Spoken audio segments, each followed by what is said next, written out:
Hello everyone, this is रक्षा रघुवंशी और इस lecture में हम फाइनेंस कमीशन वित्त आयोग के बारे में डिस्कस करेंगे।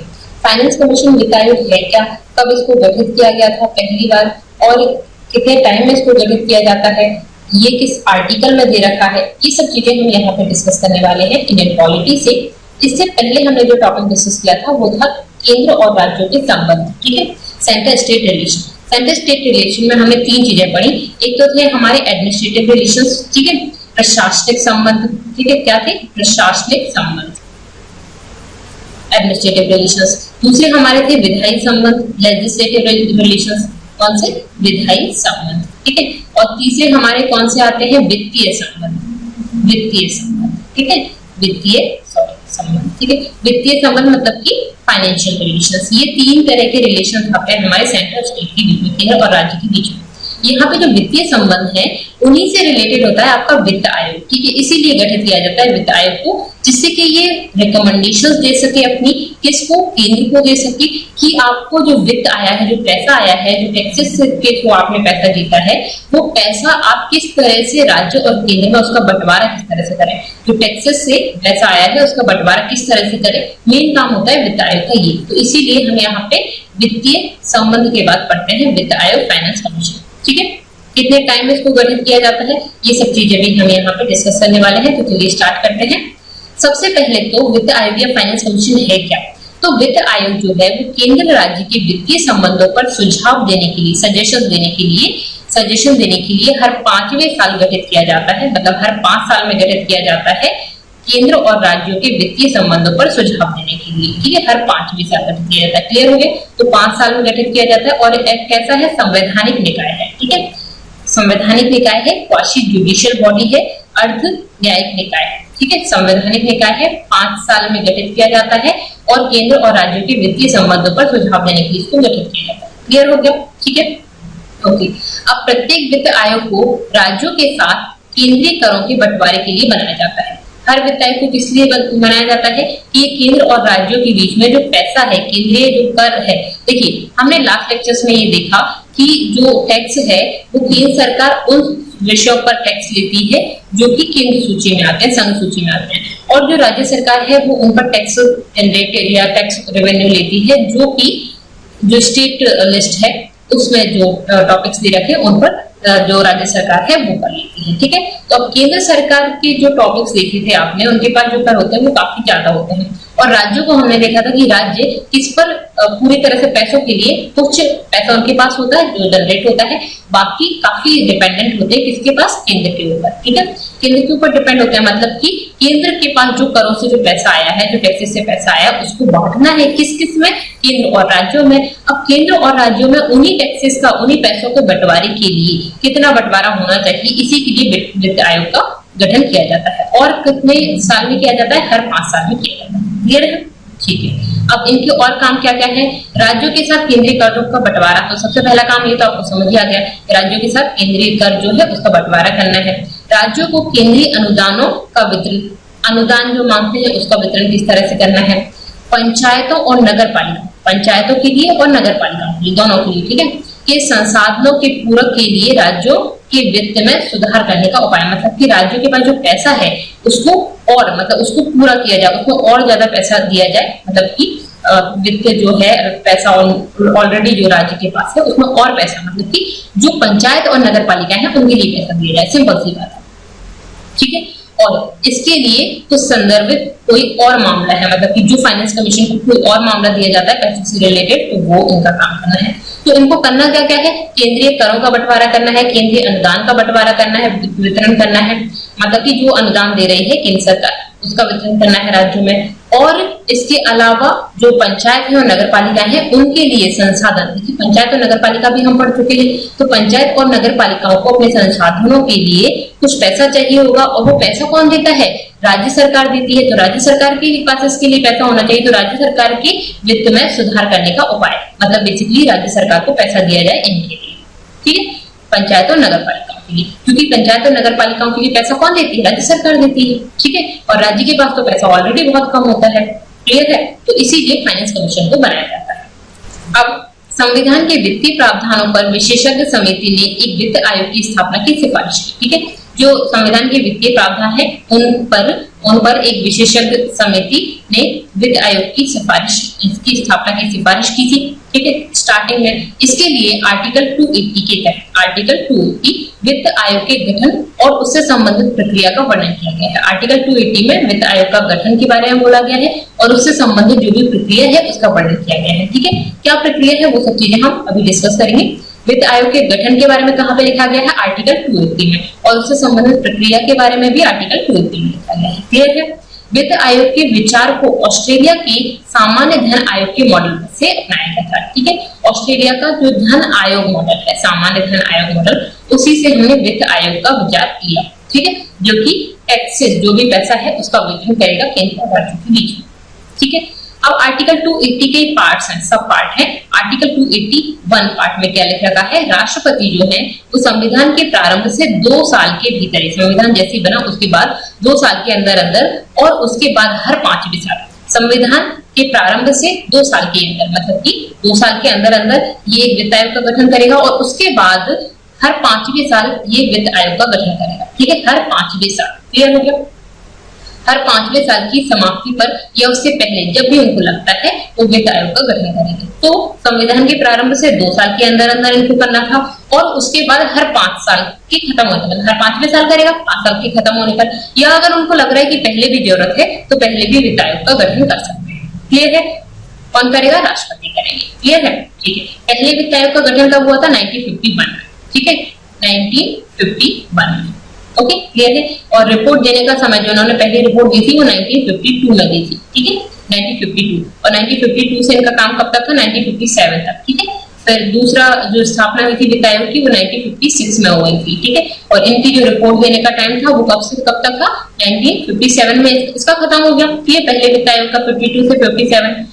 दूसरे वित्त आयोग का गठन कब किया गया? 1956 में। इसकी रिपोर्ट देने का टाइम कब से कब तक था? 1957 से लेके 1962 तक। ठीक है, इस तरह, सॉरी 62 तक, है ना, 1962। क्लियर है? ओके, तो इस तरह से तो सबसे पहला वित्त आयोग थे, उसके अध्यक्ष कौन थे? अध्यक्ष का नाम भी आपको पता होना चाहिए, केसी नियोगी। ठीक है, केसी नियोगी। हालांकि आगे हम पढ़ेंगे इसके। तो पहला वित्त आयोग का गठन कब हुआ था? स्थापना कब हुई थी? 1951 में, है ना, 1951 में इसकी स्थापना हुई थी। और रिपोर्ट देता है वित्त आयोग, अपनी रिपोर्ट देता है। बेसिकली इनका काम क्या है? रिपोर्ट देने का। 1952 से लेके 57 तक पहले वित्त आयोग का काम था। ठीक है, और फिर उसके बाद 56 में दूसरा वित्त आयोग का गठन हुआ और इनकी रिपोर्ट देने का टाइम कब से कब तक था? 57 से लेके 62 तक। ठीक, इसी तरह से आगे चला। हालांकि ये मैं बस बता रही हूँ आपको, आगे और डिस्कस करेंगे। फिर बात करते हैं आर्टिकल 282। ठीक है, 280 का सेकंड पार्ट। ठीक है, 280 में ये बातें चल रही है। 280 में वित्त आयोग के गठन की बात है और उसी में ये सारी बातें हैं। वित्त आयोग में कितने लोग होंगे?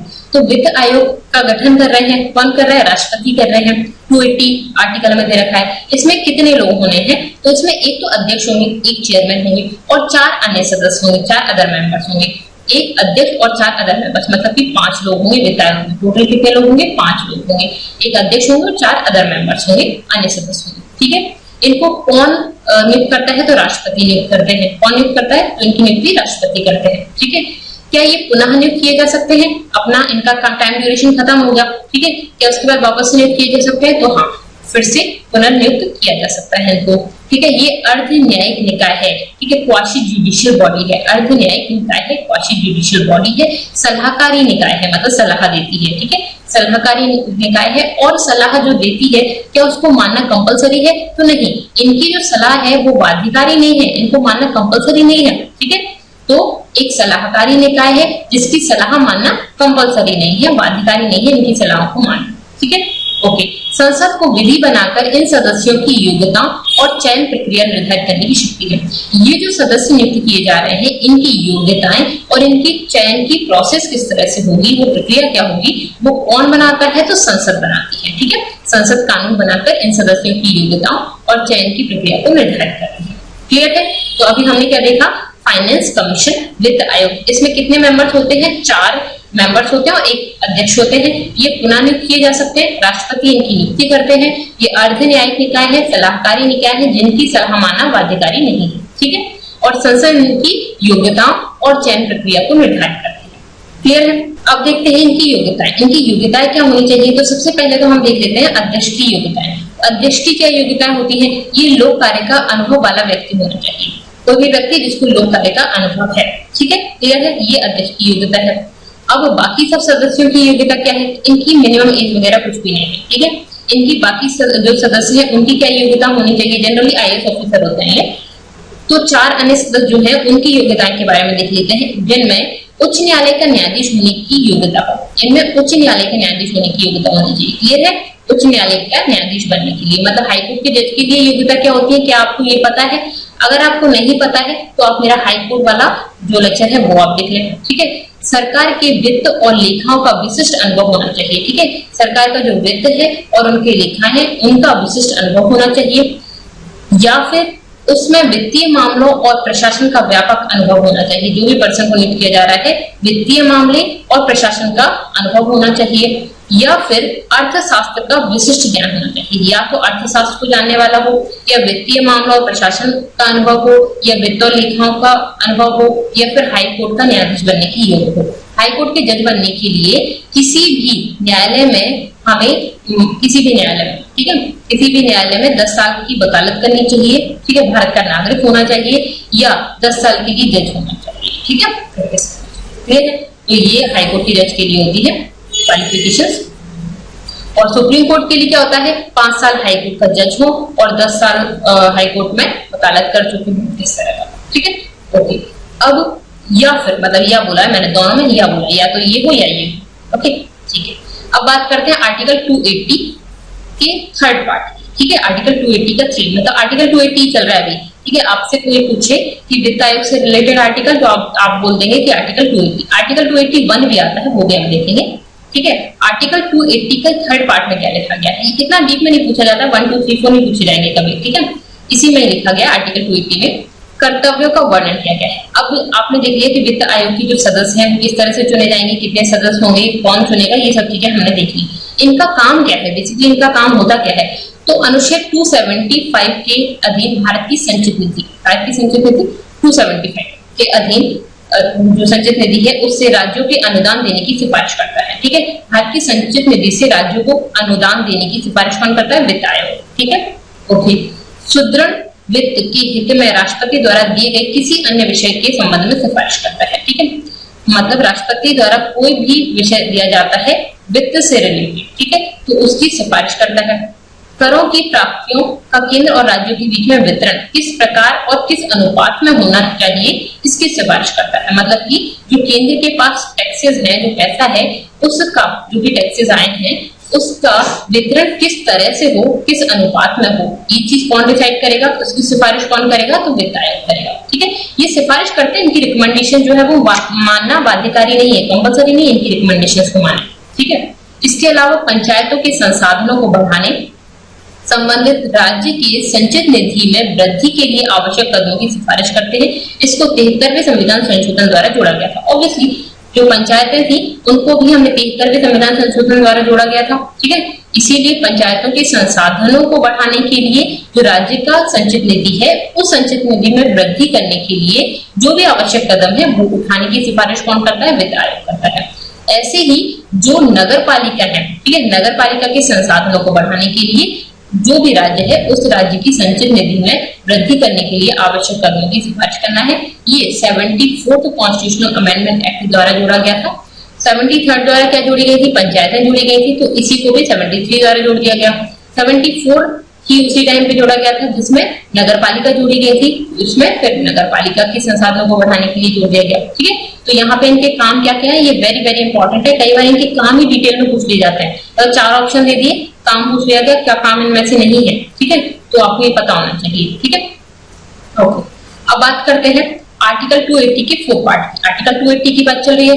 आयोग अपनी प्रक्रिया स्वयं निर्धारित करेगा और अपने कार्यों के पालन में उसे ऐसी शक्तियां प्राप्त होंगी जो संसद विधि द्वारा उसे प्राप्त हो। मतलब कि संसद उसको जो भी शक्तियां देती है, विधि बना के, कानून बना के संसद उसको जो भी शक्तियां देती है वो शक्तियां उसके पास होंगी और वो अपना जो काम की प्रोसेस है, जो प्रक्रिया है, वो निर्धारित करेगा खुद किस तरह से उसको करना है और अपने कार्यों का पालन करने में जो भी उसको जो भी पावर चाहिए होती है, जो उनको संसद देती है, उनका यूज करेगा।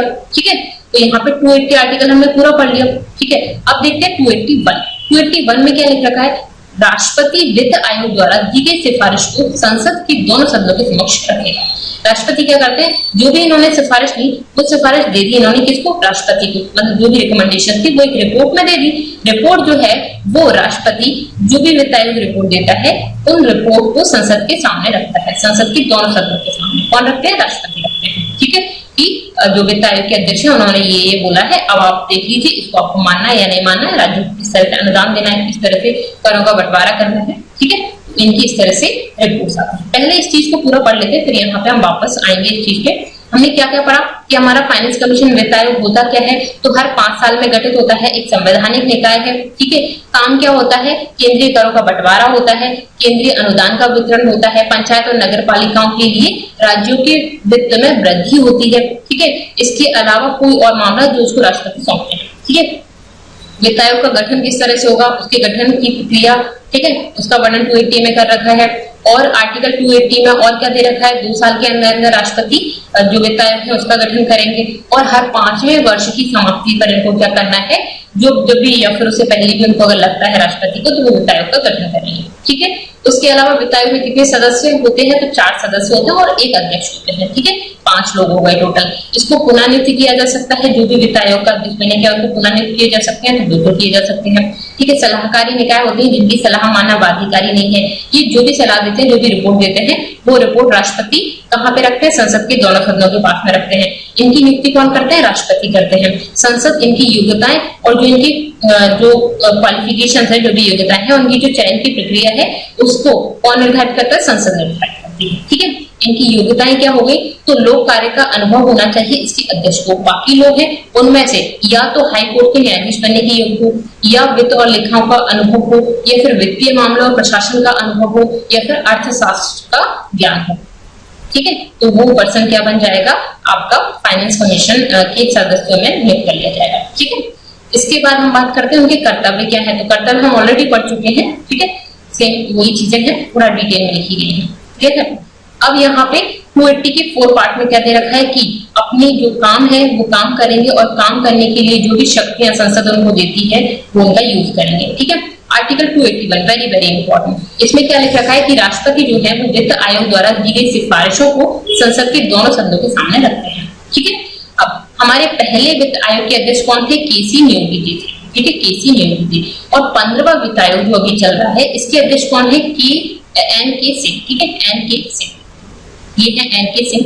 ये कब के हैं, 15वें वित्त आयोग के अध्यक्ष। और पहले वित्त आयोग के अध्यक्ष कौन थे, केसी न्योगी जी। ठीक है, केसी न्योगी। ये पहला वित्त आयोग कब गठित किया गया था, तो इसकी स्थापना हुई थी 1951 में। ठीक है, 1951 में। और इसकी रिपोर्ट देने का टाइम कब था, तो 1952 में इनको रिपोर्ट देनी थी। ठीक है, 1952 से लेकर 1957 तक इनका टाइम था। उसके बाद 15वां वित्त आयोग अभी हमारा है, जिसका जब स्थापना कब हुई थी, 2017 में हुई थी। इनकी रिपोर्ट देने का टाइम जो था वो कब से कब तक था, 2019 से लेके, ठीक है, 2019 में, मतलब 2019 में इनका रिपोर्ट देने का समय था, 2019 से अब कब तक है, 2025 तक। ठीक है, 2020-25 में इनका काम चलेगा। 2020 जो भी रिपोर्ट देते हैं फिर उस पर काम चलता है 5 साल। ठीक है, रिपोर्ट दी उसके बाद 5 साल काम चला, 2020 से लेकर 25 तक। ठीक है, दूसरा वित्त आयोग 1956 में हुआ था। ठीक है, दूसरा वित्त आयोग 1956 में, तो ये भी आपको पता होना चाहिए कौन सा वित्त आयोग, तो आप सीधे सीधे 5-5 साल का गैप कर देंगे तो आपको पता चल जाएगा। ठीक है, इससे पहले 2013 में हमारे वाई वेणुगोपाल रेड्डी थे। ठीक है, Y Venugopal Reddy, Y V Reddy, ये थे आपके जो आपका 14वां वित्त आयोग था उसके अध्यक्ष। ठीक है, ओके, अब देखते हैं 15वें वित्त आयोग के अध्यक्ष श्री एन के सिंह। इनको 2 रिपोर्ट प्रस्तुत करना था, 2 रिपोर्ट। इनमें से पहली रिपोर्ट जो थी वो वित्तीय वर्ष 2020-21 के लिए सिफारिशों से युक्त फरवरी 2020 में इनको पेश करनी थी। इन्होंने कब की, फरवरी 2020 में। ठीक है, ये संसद में पेश की गई थी। उसके बाद 2021 से 26 की अवधि के लिए सिफारिशों के साथ इनको अंतिम रिपोर्ट जो है वो 30 अक्टूबर 2020 को इनको प्रस्तुत करनी है। ठीक है, अभी ये वाली डेट नहीं आई, ये वाली ये कर चुके हैं। ये जो पहली रिपोर्ट है उसमें क्या क्या लिखा हुआ है, उसमें क्या सिफारिशें वो देखते हैं। तो पहली रिपोर्ट की जो मुख्य सिफारिशें हैं इनकी अवधि 2020-21, ठीक है, ये फरवरी में इन्होंने पेश की थी। राज्यों को करों का किस तरह से राज्यों में कर बांटने हैं। ठीक है, जो टैक्सेस हैं वो केंद्र और राज्यों के बीच में किस तरह से उसकी हिस्सेदारी करनी है, तो केंद्र के करों में राज्यों की हिस्सेदारी 2015-20 के दौरान 2015 से 20 के दौरान 42 थी, ठीक है, जो कि 2020 से 21 में इन्होंने 41 करने की बोल दी। मतलब कि जो टैक्स होता है 100% हम बात कर लेते हैं, ठीक है, 100% टैक्स है गवर्नमेंट का जितना भी है उसको 100% मान लेते हैं। यहाँ पे स्टेट्स जो है, राज्य जो है, उनको कितना 42% दिया गया था 15 से 20 के बीच में, ठीक है, और बाकी जो बचा हुआ था 58% वो किसके पास था? सेंट्रल गवर्नमेंट के पास था, ठीक है, सेंट्रल गवर्नमेंट पर सेंट्रल के पास। उसके बाद यहाँ पे 2020-21 में इसको कम करके कितना कर दिया गया? -1 करेंगे तो आप 41% कर दिया गया, ठीक है, इसकी सिफारिश की गई। अब ये जो 41% किया गया था, इसमें से जो 1% की कमी की गई थी वो 1% की कमी जम्मू कश्मीर की नवगठित केंद्र शासित प्रदेश और केंद्र सरकार के संसाधनों से लद्दाख को प्रदान किया गया। मतलब कि ये 1% जो था वो किस किस को दिया गया? जम्मू एंड कश्मीर को और लद्दाख, ठीक है, जम्मू एंड कश्मीर और लद्दाख इन दोनों को 1% दिया गया, ठीक है। तो यहाँ पे क्या किया गया? इन्होंने क्या किया? 2015 से 20 के बीच में जो टैक्सेस जो कितने दिए जा रहे थे, 42% दिए जा रहे थे, उसको बाद में कितना कर दिया गया? 41% कर दिया गया, और जो 1% था वो जम्मू कश्मीर और लद्दाख को दिया गया। क्लियर है? ठीक है। अब बात करते हैं और क्या सिफारिशें थी, ठीक है। और सिफारिशों में क्या आएगा? सुरक्षा संबंधी व्यय का वित्त पोषण, ठीक है, सुरक्षा संबंधी जो हमारे रक्षा संबंधी वित्त पैसा व्यय होता है उसको किस तरह से यूज करना, उसके लिए आयोग ने ये जांचने की आवश्यकता है। आयोग ने ये बोला कि ये जांचने की आवश्यकता है कि क्या जो रक्षा और आंतरिक सुरक्षा के लिए एक अलग से हमें धन तंत्र स्थापित करना चाहिए, मतलब अलग से पैसा, अलग से फंड रखना चाहिए, और यदि ऐसा है तो इसे कैसे संचालित किया जा सकता है, ठीक है। रक्षा और आंतरिक सुरक्षा के लिए क्या अलग से पैसा रखना चाहिए, और अगर ऐसा करना चाहिए तो इसको किस तरह से हम चला सकते हैं, संचालित किया जा सकता है। इस संबंध में आयोग ने कहा कि एक विशेषज्ञ समूह का गठन किया जाए जिसमें क्या हो? रक्षा, गृह मंत्रालय और वित्त मंत्रालय शामिल, ठीक है। एक आयोग का गठन किया जाए जिसमें रक्षा मंत्रालय, गृह मंत्रालय और वित्त मंत्रालय शामिल। इन्होंने ऐसा बोला, इनकी ये सिफारिशें थी। और क्या थी? और ये जो आपका यहाँ पे 42% से घटा के इन्होंने क्या बोला? 41% किया जाए। ये इसकी रिपोर्ट थी 15वें वित्त आयोग की, ठीक है। अब हम कुछ क्वेश्चंस देखेंगे, ठीक है, जो आपने पढ़ा है उसी से रिलेटेड क्वेश्चन है, इसमें इतना ही पूछा जाएगा आपको। सबसे पहले यहाँ पे देखिए, निम्नलिखित में से कौन सा कथन सही नहीं है, ठीक है। पहला वित्त आयोग 1955 में गठित किया गया था, नहीं भाई 1951 में गठित किया गया था, ठीक है ना। रिपोर्ट देने का टाइम कब था? 1952 में था। संविधान बनने के 2 साल के अंदर अंदर करना था, तो ये तो गलत हो गया, ठीक है। दूसरा देखें, आर्टिकल 281 वित्त आयोग की सिफारिशों से संबंधित है, बिल्कुल है। ये सिफारिशें राष्ट्रपति जो है वो संसद के सामने रखते हैं। वित्त आयोग की सिफारिशें केंद्र सरकार के लिए सलाहकारी है, बाध्यकारी नहीं है, बिल्कुल सलाहकारी है, बाध्यकारी नहीं है। और वित्त आयोग का गठन 5 वर्षों में किया जाता है, बिल्कुल 5 वर्षों के लिए किया जाता है, हर 5वें वर्ष के अंत में इसका गठन किया जाता है, और राष्ट्रपति को लगता है तो उससे पहले भी किया जा सकता है, ठीक है। ओके, निम्नलिखित में से कौन सा मुद्दा है यह है जिस पर वित्त आयोग द्वारा भारत के राष्ट्रपति को की जाने वाली सिफारिशें भारत के संविधान में निर्दिष्ट, ठीक है, इनमें से कौन सी मुद्दा है? अब देखते हैं। वे सिद्धांत जो भारत के समेकित कोष में राज्यों के राजस्व की अनुदान सहायता को नियंत्रित करना चाहिए, ठीक है, बिल्कुल। जो भारत का समेकित कोष संचित निधि है उसमें राज्यों के राजस्व के अनुदान के लिए बोलते हैं, बिल्कुल ये जो है पहला सही है, ठीक है। दूसरा देखते हैं, राज्यों में पंचायतों के संसाधनों के पूरक के लिए, तो इनमें से कौन सा सही है? वही पूछा ना, संसाधनों, राज्यों में पंचायतों के संसाधनों के पूरक के लिए राज्य की समेकित कोष जो है उसको बढ़ाने के लिए, बिल्कुल ये भी सही है, तो पहला दूसरा सही हो गया। राज्यों में नगर पालिकाओं के संसाधनों के पूरक के लिए राज्य समेकित कोष को बढ़ाने के लिए, ये भी सही है। तो कौन सा सही हो जाएगा? पहला, दूसरा, तीसरा, तीनों ही सही है, ठीक है। पहला भी सही है, दूसरा भी सही है, तीसरा भी सही है, ठीक है। अनुदान की बात करते हैं, बिल्कुल। पंचायतों के लिए बढ़ाने की बात करते हैं, बिल्कुल। और नगर पालिकाओं के लिए, बिल्कुल। तो ये तीनों के तीनों सही हो गए, ऑप्शन ए आपका सही हो जाएगा, ठीक है। नेक्स्ट देखते हैं, वित्त आयोग के बारे में निम्न में से कौन सा कथन सही नहीं है? यहाँ पे क्या पूछा है, कौन सा क्वेश्चन? इनमें से जो 4 ऑप्शन है इनमें से कौन सा सही नहीं है? आयोग में एक अध्यक्ष और 4 अन्य सदस्य होते हैं, बिल्कुल। एक अध्यक्ष होते हैं, ठीक है, जिसको लोक कार्य के बारे में पता होना चाहिए, और बाकी 4 अन्य सदस्य होते हैं, ठीक है, 4 अदर मेंबर्स होते हैं, क्लियर है। ठीक है, ये तो आपका सही है। संसद आयोग के सदस्यों की योग्यता कानून द्वारा निर्धारित करने के लिए अधिकृत है। बिल्कुल, संसद जो है वो आयोग के सदस्यों की योग्यता को निर्धारित कर सकता है कानून बना के, विधि बना के। ठीक है, सभी नियुक्तियां भारत के राष्ट्रपति द्वारा की जाती हैं, बिल्कुल की जाती हैं। ठीक है, तो 3 सही हो गए। अब सभी सदस्य को भारतीय आर्थिक सेवा या भारतीय सांख्यिकी सेवा का होना चाहिए? नहीं, बिल्कुल नहीं, ऐसा नहीं है। ठीक है, हाईकोर्ट का जज बनने के लायक है तो जरूरी थोड़ी वो आर्थिक सेवा वाला होगा। ठीक है, हाईकोर्ट के जज के लिए बोला था। ठीक है, तो 4 थे, या तो ये हो या ये या ये या ये। ठीक है, तो यहाँ पे ये ऑप्शन गलत हो जाएगा। ठीक है, तो ऑप्शन डी गलत हो गया, यही आंसर हो जाएगा। क्लियर है? इस वाले में आंसर आपका ABC तीनों सही थे, इस वाले में हमारा ऑप्शन ए गलत था, तो यही सही है। ठीक है, क्वेश्चन को पहले आपको अच्छे से पढ़ना है, फिर आंसर करना है। तो यहाँ पे हमने ये 3 क्वेश्चंस पढ़े और जो फाइनेंस कमीशन है उसके बारे में पढ़ा, और 15th फाइनेंस कमीशन क्या है उसके बारे में पढ़ा हमने यहाँ पे। इससे रिलेटेड जो भी क्वेश्चंस थे वो हमने डिस्कस किए। तो that's all for this video. Thank you so much. Thanks for watching.